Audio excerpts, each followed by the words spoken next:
Welcome to Beyond the Blend, the podcast that goes behind the science and talks to the people at the heart of the lubricant market, telling the real story of the people who make the lubricant market move. With real insight and honest conversations, we aim to show off the people's side from across the entire lubricant supply chain. Join me, Steve Knapp, and Rob Taylor as we delve behind the scenes of the lubricant industry. Let's go. So let's go with a quick 5 from 5. A basketball game or a business conference? Basketball game. Book in hand or podcast in ears? I'd really like it to be a book in hand, but it never seems to happen, so it has to be the podcast. Giving time or giving money? Time. Leading from the front or behind the scenes? Probably leading from the front. Plan everything or go with the flow? I'm a plan everything person, I'm afraid. Fantastic. Some great answers. Today on Beyond the Blend, I'm joined by someone who is much more than an industry expert. Trevor Gauntlett has built a career in lubricants, but it's his work outside the office that really makes his story stand out to me. From surviving cancer to raising thousands through Movember, coaching young basketball players and mentoring the next generation, Trevor brings resilience, generosity, and a deep sense of purpose in everything he does. We're going to explore a bit of that, not just the professional insights, but the human behind it all. Trevor, welcome to Beyond the Blend. Take a moment to introduce yourself. Wow. Well, I can't live up to that. That's why you're the sales guy and I'm not, Steve. I am a chemist. I think that's important to my role in lubricants. I came via an almost linear route into the industry, though I was a mature hire first into the chemicals industry, and then I did a segue across into the oil industry and thence to lubricants. I spent 21 years at Shell, dealing mainly with additive suppliers as the core part of my role, which took a lot of health and safety and technical specifications, but I also did quality management, big data, and other such stuff. And then just over 9 years ago, I became independent. And because I'd had a lot of fun in lubricants, because it's such a wide and varied industry, and because sometimes just doing the job got in the way of some of the fun things, it was a logical extension to then continue on. And so for 9 and a bit years, I've been an independent consultant. So we share a Shell background, right? But I don't think we probably ever were in the same room, were we? No. We had this discussion. I knew your successor very well, or was it your successor's successor? Very, very well. We may have been sometime around the sort of like the early noughties or so when Shell Global Lubricants was created. It's just we never came across each other. I don't know whether there was one particular meeting I remember where somebody piped up about the odds of people with the same birthday on the same day being in the room, and there were 4 of us. I was one of them who shared the same birthday. That became quite a sort of a binding moment, at least between 3 of us, I have to say. So I don't know if you were in that room at that time. No, I don't remember that. But I just sort of profiling for the people listening in to Beyond the Blend. You've got somebody there, 21 plus 9.5 years experience. There was me with 24 and 6 years in independent experience. So all of a sudden, they're talking to 2 people that have probably been around the block somewhat, right? So so we got some stuff to share there. Really grateful for you joining us. And I think, there are some life experiences there that we want to start to open up and understand. But because you've worn so many hats, Trevor, consultant, coach, fundraiser, volunteer, when you introduce yourself these days, which part of the story do you start with? I think that depends on the audience. You've mentioned basketball. Hello, I'm Trevor. I'm the head coach. If I'm talking to a parent of a child who's come along to the club for the first time, the dinner party one used to be, I'm accountable for the technical quality of $1.6 billion worth of expenditure back in my corporate days. And I think sort of in business meetings, again, most of the time I think I'll probably say I'm a consultant, but sometimes I will say I'm a writer and a podcaster. And I think a lot of that depends on what I think I'm trying to get out of the particular interaction. Yeah. But I love the dinner party intro. I think that's brilliant. I love that. And I guess that a lot of people were quite fascinated by that. I mean, the breadth of what you do, I mean, you've added there podcaster and writer. Did you find that kind of happened almost deliberately when you left Shell, or was it something you wanted to do anyway? And was the more corporate environment holding back this more sort of expressive side of you? It was one of these fall into type of experiences. As a child, even in primary school, I loved creative writing. And I used to produce essays and stories of enormous length. And through my early teens especially, I used to just sort of sit in my bedroom and read, mainly classic 1950s science fiction. I almost missed out because the first book we were ever given at school was The Hobbit. And because I was given it and told I had to read it, I didn't. And then I actually opened it, and it's at one time where I was going to have a written test rather than just blag my way through the whole thing. And I read The Hobbit in 2 sittings over about sort of four and a half hours or something. So I always had that creative writing kind of thing. And then at university, I wrote for the university newspaper, and we won awards. And I was sports editor for a while. And then it all stopped. And this is one that I always give when I'm giving careers talks, because one of the other things I do is I'm a STEM ambassador. But when I give careers talks, I was absolutely useless at writing meeting reports. And I suppose the whole thing to sort of get back into it was towards the end of my time in Shell. I was looking at the magazines and thinking, I can write better than this. So I pitched very shortly after my departure. It was at a conference in London, and I pitched to the editor of the then magazine Lubes and Greases, EMEA. And he was basically completely non-committal. And he said, yeah, go on, write me an article and see what it is. So, but then that comes to sort of one of those moments in your life where everything changes. So that was sort of February, the year after I'd left Shell. And in June, I was diagnosed with cancer. And the first thing that I had to do was to be hospitalized over a very, very hot weekend in order for them to start conducting tests. And my wife had a weekend meeting away, so I was completely left by myself. And hospitals tend to empty at weekends as well. The number of staff on the wards is fewer. And I thought, okay, I'm going to write this article. And because I was in so much pain and I couldn't sit down, I had to write it standing up. So, the classic sort of, 2010 standing at a writing table, blah, blah, blah. I wrote what eventually became 2 articles and sent them off. And Dick said, oh, far too long.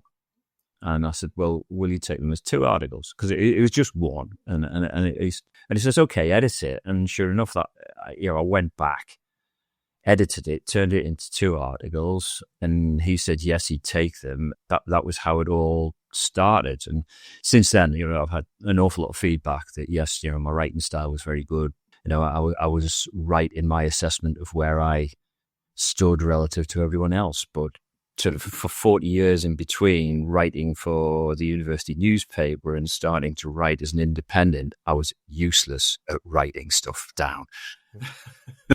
Yeah, I mean, it's great, isn't it? Because I sort of found myself, having left Shell, become more expressive with writing, with thoughts, with being prepared to do things like this, right? And I love hearing that side of your story. I mean, out of a very difficult situation as well. Not only did you leave Shell, but you had the health piece running through there. But as you talk about that story, you mentioned The Hobbit, and it took me straight back to primary school, do you believe? Oh, okay. Where we would be sat on our wooden desks, in the east of London, sat in our wooden desks. And I remember the teacher reading The Hobbit, and I remember my imagination just being opened by this story. Quite powerful place you just took me back to there. So I do appreciate that, and it's good to hear that. Yeah, I know. And I this was as an 11-year-old for me, so you're slightly older. Yeah, love it. Well, thanks for sharing that. So look, I'm going to move a little bit into some of the research I've looked on in preparation for our chat today, and I saw that you've done like mock interviews with teenagers, and some dealing with horrific situations, cancer in their families. And this might be difficult to answer, but was there one conversation or moment in that work that kind of really stuck with you?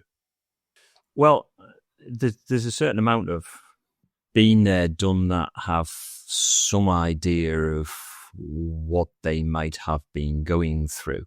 As we've already mentioned, I had a cancer diagnosis in 2017 and was given the all clear right at the end of the year.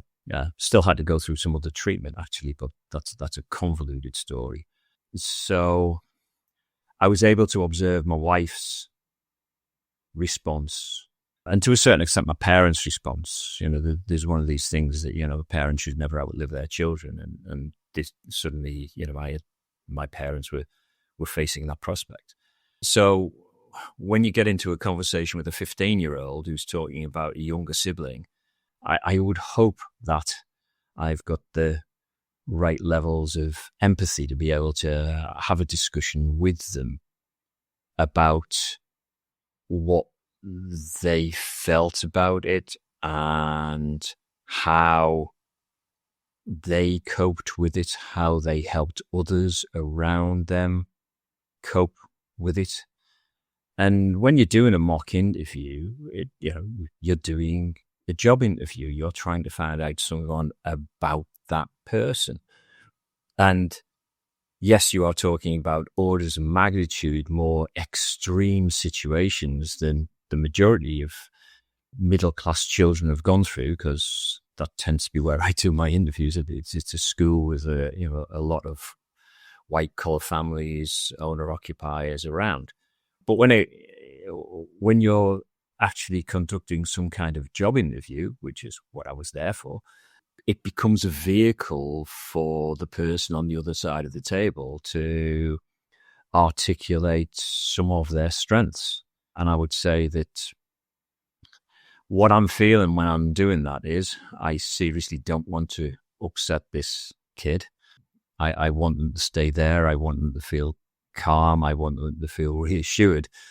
But I'm also curious as to what that experience is doing for their personality. Mm-hmm. Mm-hmm. Yeah, I mean, this is the giving time part in the 5 from 5, right? It's harder to give time, or is it easier to give time? I guess it's a mindset piece, isn't it, around that? And you're very much wired that time is the piece that you can invest and give, and I applaud you. I applaud you for that. And I imagine some of those very sort of poignant conversations, and I can imagine that the empathy that you mentioned there is an attribute in business, in life, in leadership that isn't always easy to genuinely display. But I guess that was real time empathy going on right there, right? It was certainly an attempt at it, yes. So let's try and get a little bit of a bridge between that sort of personal side and the professional side. So you moving a slight gear from the interviews. You coach basketball, and you work in lubricants. You work in energy, lubricants specifically. Not a combination that we would probably hear every day and naturally put together, but it makes me think about what lessons from coaching kids do you find yourself applying in your business world? Not very many. I've found that I've tried to do it in the opposite direction, but I don't know. You're in a game situation. There's always going to be that time when you're up against it, where you're trying to find the right person or the right switch to flick. So the right person to bring on the cord, or the right lever to sort of change the way the game's going. I actually always thought of the managing teams element to be the common part. So now, having been independent for 9 years, then I'm not sure I bring a lot of basketball to business meetings, where it used to be really important, I think, was how I communicated, because in my corporate days, then I had a team of at least 16 for 7 or 8 years. It peaked at about 20. They weren't all direct reports, but working with my lieutenants, so to speak, to be able to ensure the appropriate levels of motivation were kind of things where I did bring from the basketball experience. And I think the other one is it's about actually when you plan a coaching session. And my wife's a secondary school teacher, so we discussed lesson planning quite often. And I think in terms of how you plan a presentation, plan a pitch, those kind of learnings, I think, are common to how I would run a training session. You've got an awareness of the resources. You've got an awareness of the limitations of the space that you're in, the time that you have. You have a series of objectives that you want to get across.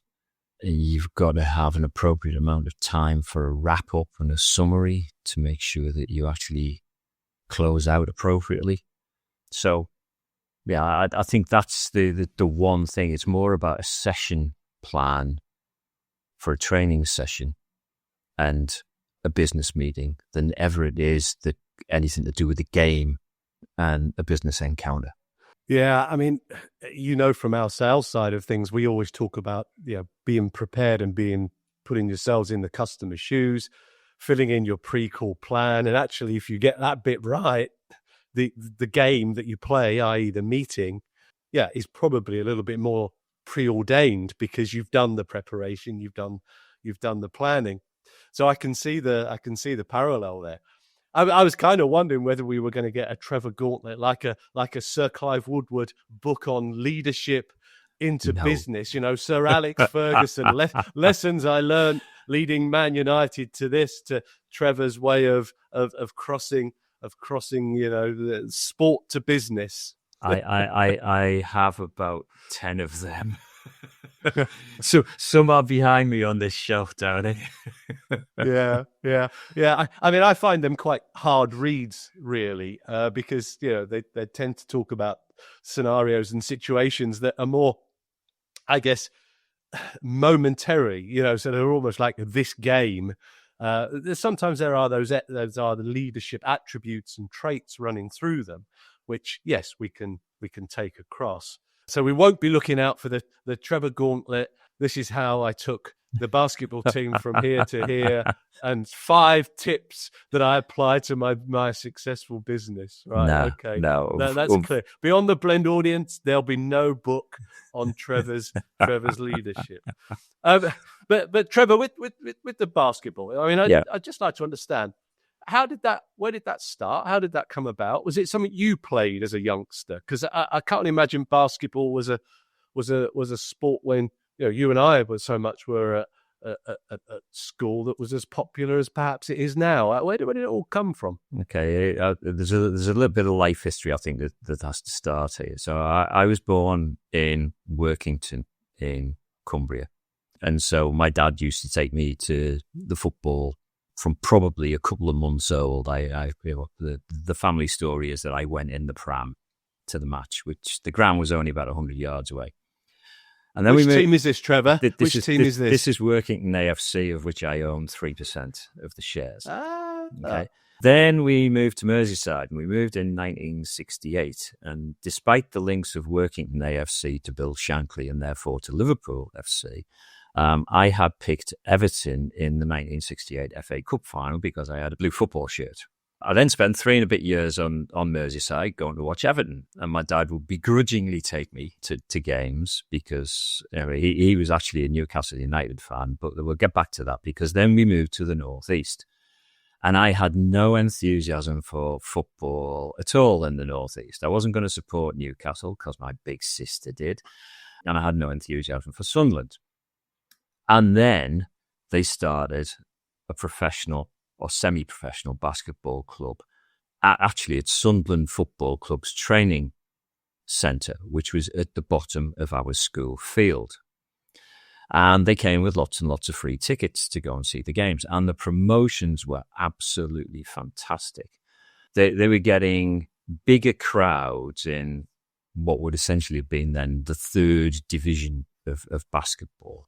Not even a national competition. It was actually a sub-national competition than the top teams in the country at that time. And I was part of that. And that was what hooked me in because I didn't play at school. I actually never made the house team at school, let alone had an opportunity to play for the school team. So I came to the sport as a fan, and it wasn't until I went to university when people said, well, you know about this, why don't you coach the chemistry department team in the intramural competition at the university? And I was chairman. I went to university in Sheffield, but the local club then was in Doncaster, and I used to go and watch them because I was a fan. I became chairman of their supporters club. I became chairman of the National Federation of Basketball Supporters Clubs. In fact, I formed it. I mean, the guy who actually formed it was the secretary. I was one of the enthusiastic people alongside. And I didn't actually start seriously coaching until I was into my 30s. And that was when I had become a player. But it was something later on in life when coaching came. And, there's a nice little anecdote about that whereby, it was the lad from next door but one who, the only interaction I'd had with him was to chase him off the drive on Halloween one night because I had a brand new car which didn't even have 20 miles on the clock. And I'd just gone and collected it, and they came round trick-or-treating. And I'm thinking, they're going to damage the car if I don't give them something. And so that was the trick-or-treat part. And then the following summer, he saw me wearing a basketball T-shirt, and he came up to me and he said, will you coach a team if I get some players together? And I thought, this kid's a no mark. It's not going to be worth it. And I just said yes. But I said yes in front of his mum. And then 2 days later, he knocked on the door with this list of players, guys who wanted to play for his new basketball team. And that was really what got me into it and made me start taking the sport seriously from a coaching perspective, and made that transition from occasional player and still very enthusiastic fan to completely committed coach, to such an extent that I couldn't even tell you the major semi-professional, professional clubs in the United Kingdom, because I actually am so focused on the junior basketball that I coach and the local basketball that my club participates in. Wow, that's fantastic. I mean, you do nothing by halves, do you? No. My father-in-law once said that to me as well. Wow, I mean, what an optic to see a younger generation through as well, I imagine. I mean, what are the ages? Well, we're starting to go down to about 6 now. And it's not just generation, it's generations. I am sufficiently of an age where I've had kids who I've coached bring their children to me for coaching. I mean, I'm not quite so bad as my wife. My wife is now teaching the grandchildren of some kids she taught when she started her teaching career, because she spent 30 some years at the same school. And I now only coach juniors, so I coach up to 18. Though half of our men's team are guys who played for us as teenagers, either continued to play, went off to university, came back to the area or whatever. But that's really great, because that gives there's a thread all the way through there. That's lovely. What a community that you've built there, and a structure of role model. So what was your skill on the basketball course, Trevor? Was you a dead-eyed shooter, or was you a defender?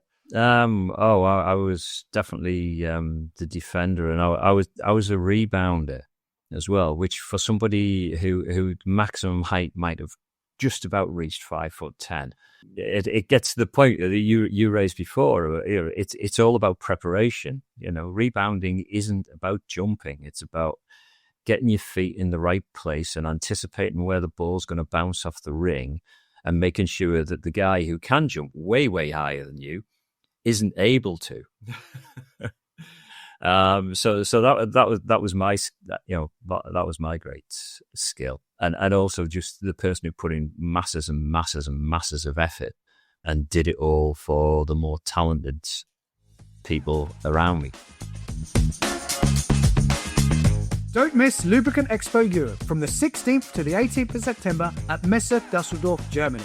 With 200 exhibitors covering the entire lubricant value chain and over 4,000 visitors, including industry leaders, OEMs and end users. It's the must-attend event of the year. Register now to attend for free. Head to lubricantexpo.com/EU. Let's shape the future of lubricants together. I mean, I'm starting to hear some real, as I said in the introduction, just some real personality traits. Nothing by half, total effort, empathy. This real human person that is Trevor, and I'm really enjoying how we're hearing these pieces coming through. So I'm grateful for you to share these with us. And as we leave the basketball court for a moment or two, okay. I want to move into a month, Movember, and I often see your LinkedIn posts around that time, and we'll be coming into that period of time in the second half of this year again. Movember fundraising is a big part of what I see of you on your social platform. What surprised you the most about how people have shown up to support you in that cause? And a little bit around Movember and the motivation. Okay. So again, there's an anecdote. I came to the end of my chemotherapy in September of 2017. And so just towards the end of October, I started to notice a little bit of hair growing back on the top of my head. And I lost all my hair in my chemo apart from my eyebrows, which was quite good because I was most concerned about losing my eyebrows. I wasn't bothered about any of the rest of it. When I actually went to a beautician and tried to actually find somebody who said false eyebrows for men. That was what my big thing about my chemo. And I just thought, I'm going to do it. I mean, I've been a bit of a, I don't know, somebody would use an onomatopoeic word to describe it. Earlier, when Movember came around in the noughties, and it seemed like, very much a millennial thing, and I'm not a millennial. I might give them a quid or something like that to colleagues who would do it. And I just thought, no, I'm going to do it because I'd had such great support from a couple of cancer charities during the 5 months of my chemotherapy. And I continue to receive support and also volunteer in 7, nearly 8 years since. And I thought, I'll just do it for a laugh. And I went to get my hair cut for the first time. And I talked to my hairdresser about it, and she says, "Oh, yeah, it's a brilliant idea. Go for it." And she's cut my wife's hair for longer than she's cut mine. So I went home and I announced it. My wife, who'd basically said, I had a mustache when we got married. And my wife said, "You're never having a mustache again." When I shaved it off. She fell in love with a guy with a mustache, and she married a guy with a mustache. But when he shaved it off, that was it. He's never getting one back. She was like, "I'm not so sure about this." But what really got me, first of all, obviously, there was an enormous amount of, if you like, a sympathy thing. Right, here I am. I've still got no hair. I'm going to grow a mustache, and bang, the whole thing went off with an absolutely fantastic, a lot of early donations early in that first year. But then there's that kind of social media thing, and you discuss this, Steve, when you're talking about how to maintain a presence on social media. Well, how do I keep this up? I've raised hundreds of pounds in the first couple of days. I'm now going to go for 25 days and get no more. So I kept pushing and I kept pushing and I kept pushing. And, wound up with the first year, raising more than £1,000, and thought, okay, that's it. That was brilliant. Let's do a round of applause. And then the second year, I thought, well, how am I going to match this?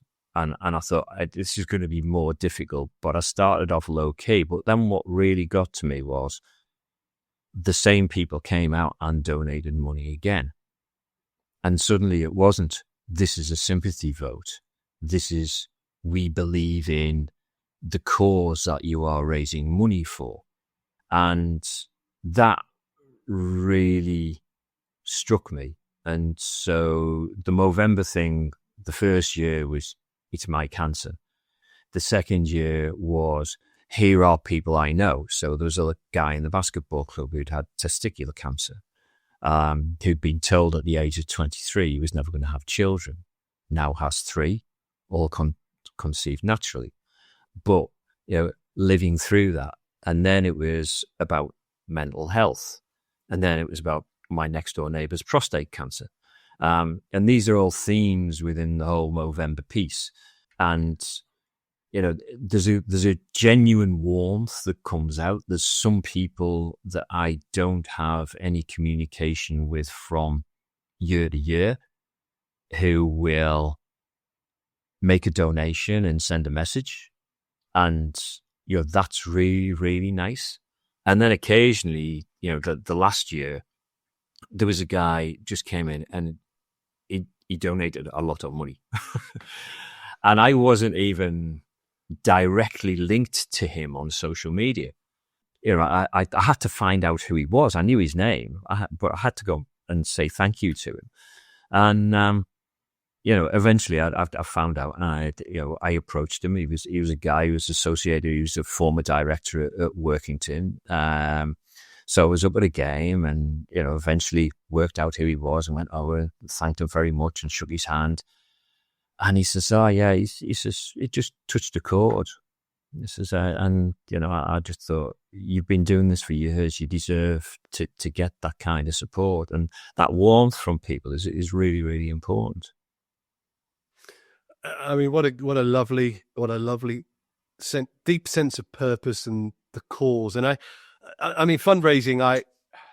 I'm not even going to step into the shoes, but all I would say is, I still see my wife run the Race for Life every year, wearing the same pink T-shirt that she got 15 years ago when the name on the back, it still drives a small purpose in her. So purpose is a real big thing behind that.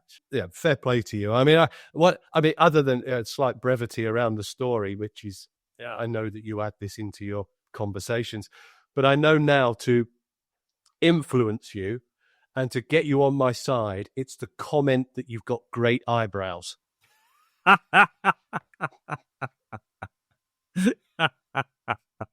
So let's move from eyebrows to lubricants. Another switch I never thought I'd cover on Beyond the Blend. Let's just hover a bit around the sector and the segment that we do both work in and have our association around. I've seen you very vocal again around energy transition and that conversation. I've seen that through the Shell alumni. I've seen that through your own voice at UEIL. I've seen that when we've engaged at events, UKLA, whatever. Yeah. And I'm going to push, what is the one thing that you wish people inside or outside the industry understood more about this energy transition journey? Because it's kind of has a cause and a purpose behind it as well, right? So I'm interested in your position here. So to me, the energy transition is about the decarbonization or the defossilization. Let's be a little bit more explicit. Defossilization of energy generation and therefore of consumption.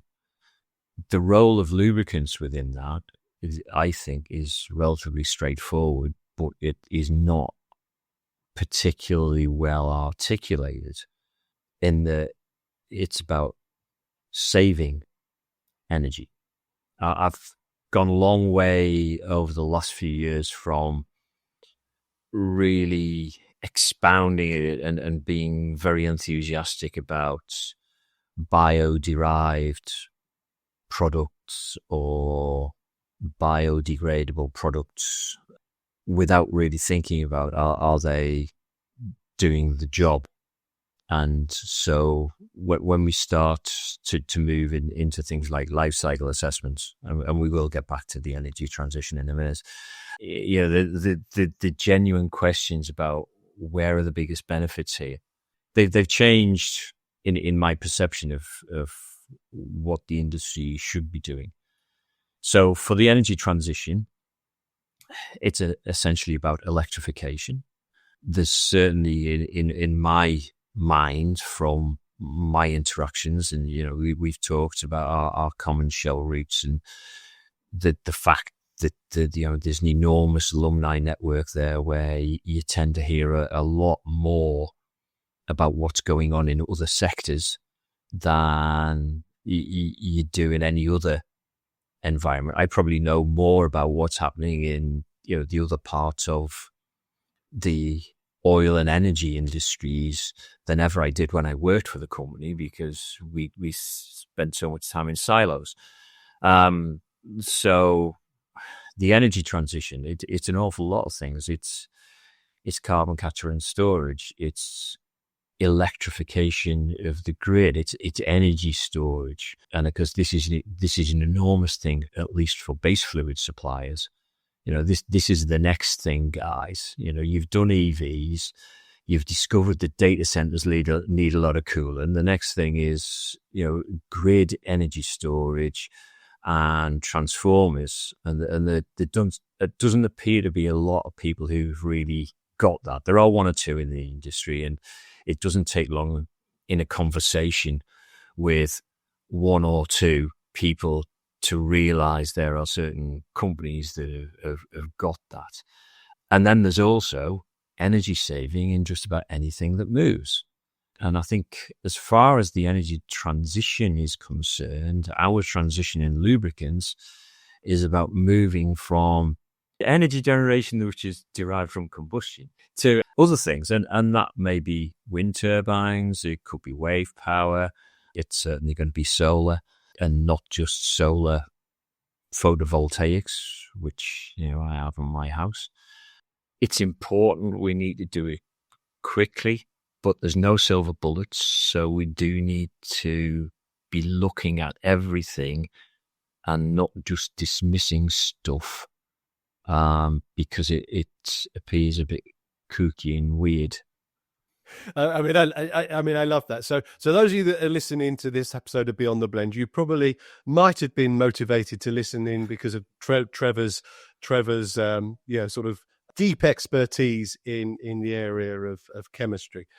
But you got the summary there. Don't dismiss things if they look kooky and weird. Absolutely. So I love that mix. So what we have had through this Beyond the Blend chat is that kind of deep insight into you individually, a little bit around your purposeful nature, nothing by halves, little bit there for those guys that are tuning in for the more, what's Trevor going to say about the energy transition? I got you there. So that's great. But with all of that that's gone around us, Trevor, there are big lessons that have been learnt through your career, through your life. And looking back on everything, everything we've been through, you've been through, professionally and personally, what would you say is the biggest single lesson that you'd want to pass on to maybe someone facing a big challenge right now? Try to step back. Try to look at your situation through others' eyes. And then that may help in giving you fresh perspectives on your own situation. That's deep and meaningful. I guess within that context, resilience is built, right? And maybe some confidence is built. And, yes. Which are really, really significant things to help you get through those challenges. And as we are here today, I mean, you've been through a big challenge. I've been thrilled that you've shared, been open to share much of that and some of that with us on Beyond the Blend. It's been really open conversation. And what really stands out to me is how you've turned that challenge, be that health or leaving Shell, into things that have positively impacted yourself, not just yourself, but many, many, many others, young people to industry colleagues. I know how helpful you was to me when I left Shell, set up as my own. You opened some doors into the alumni network. You do it selflessly. So, people should recognize that. I know I do. So I know our listeners will take a lot from your experience, your humor, which I have enjoyed today, and your perspective, even if it can be gooky. Trevor, where can people find you? I'm on LinkedIn. I have a website. That's one of those writing things that's never quite been completed.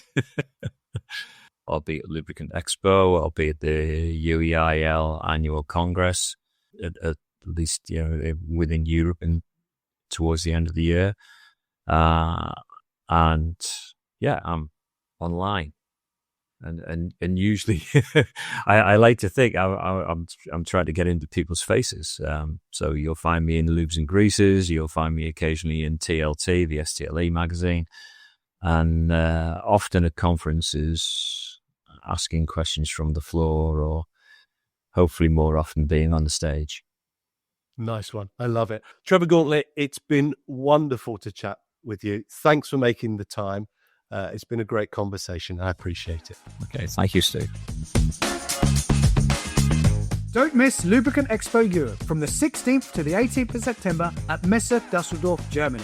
With 200 exhibitors covering the entire lubricant value chain and over 4,000 visitors, including industry leaders, OEMs, and end users. It's the must-attend event of the year. Register now to attend for free. Head to lubricantexpo.com/EU. Let's shape the future of lubricants together. Thanks for listening to this episode of Beyond the Blend. Be sure to follow us to catch next and future episodes as we continue to explore the people within the lubricant market.